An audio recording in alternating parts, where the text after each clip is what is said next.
Former President Trump still has members of the pro-life community scratching their heads and, frankly, unsure exactly as to what to make of the string of statements that he's come out with regarding the preborn. But on Friday last week, in fact, just as we were heading into this program, Trump told Fox News that he will be voting against Florida's Amendment 4. That's the amendment that we talked about on Friday's program, which seeks to enshrine an absolute right to abortion up to birth in Florida's state constitution. So the fact that Trump is going to be voting against that, we absolutely applaud him for that. But he's also proposed to have the government or insurance companies pay for in vitro fertilization, or IVF. And frankly, that's something even the pro-life community doesn't have a consensus about. So here to offer some insights into all of this is Katy Faust. She's the founder and president of Them Before Us. Katy, welcome back to Washington Watch. It's great to have you.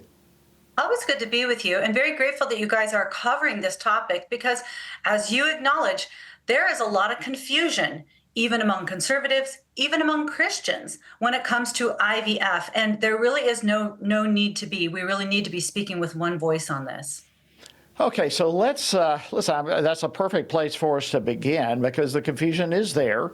Our tendency as Christians, I think, absolutely is to celebrate anything that has to do with children, that has to do with life.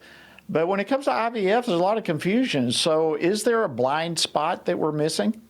Yeah, unfortunately, there is.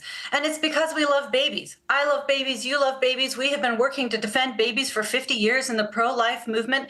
And so it is a little bit understandable that we might not necessarily know what we're talking about when it comes to things like IVF. I posted on my X account a couple days ago what has now been read a million times, just some facts about IVF that a lot of people don't know.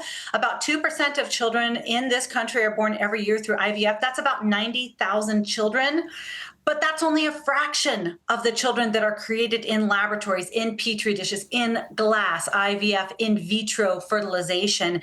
The vast majority of those children, 93 to 97%, are going to lose their life in the baby making process of big fertility. Why? Because parents are routinely encouraged to create many more embryos than they would ever possibly implant or raise. Eugenics is applied to these kids when it comes to deciding which ones live or die, which ones are implanted, which ones are frozen, which ones are discarded, which ones are donated to research. Unfortunately, by the numbers, big fertility destroys more embryonic life every year than the abortion industry does.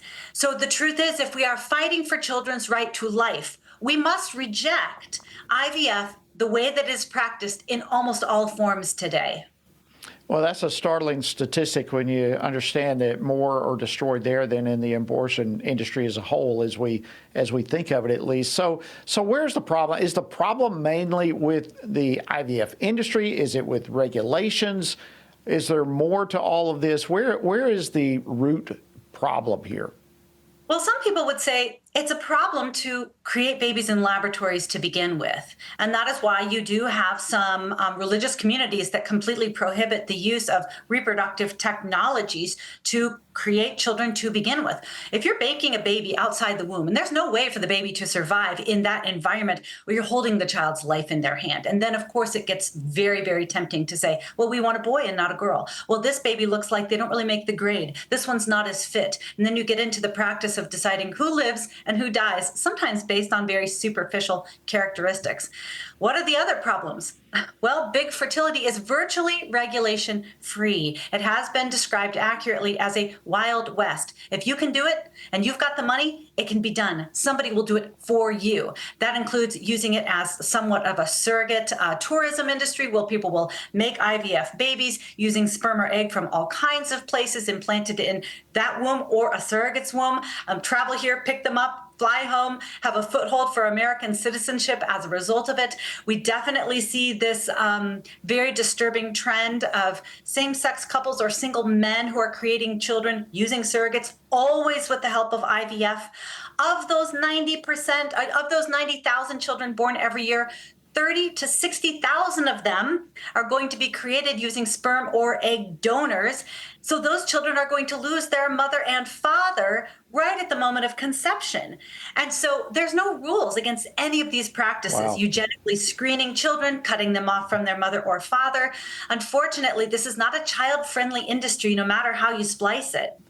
Katy, we've only got about a minute left. What do you say to those who are struggling with fertility issues and right now they're maybe considering IVF? You have got to make sure that you are not forcing the least of these, forcing the weak children to sacrifice on your behalf. This is the message that we at Them Before Us talk about regularly. Throughout this world of marriage and family and parenthood, you are going to come across problems and challenges and struggles. And in all of those situations, someone is going to have to do the hard thing. It will either be the adults who work, reform, figure out a way to solve their problems without violating the rights of kids, or it will be kids that do hard things on behalf of adults. If you're struggling with infertility, which is a crushing burden, I would really encourage you to seek alternatives like NAPRO Technologies, which identifies and resolves the underlying fertility issues, so you don't have to be dependent on a fertility doctor to have the babies that you so desperately long for.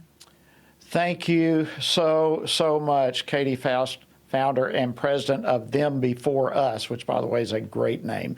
Thank you for joining us on Washington Watch. We appreciate it. Great to be with you. Go to thembeforeus.com, subscribe, fund our work. We are fighting on behalf of kids, and we'd love to have you join us. Thank you so much.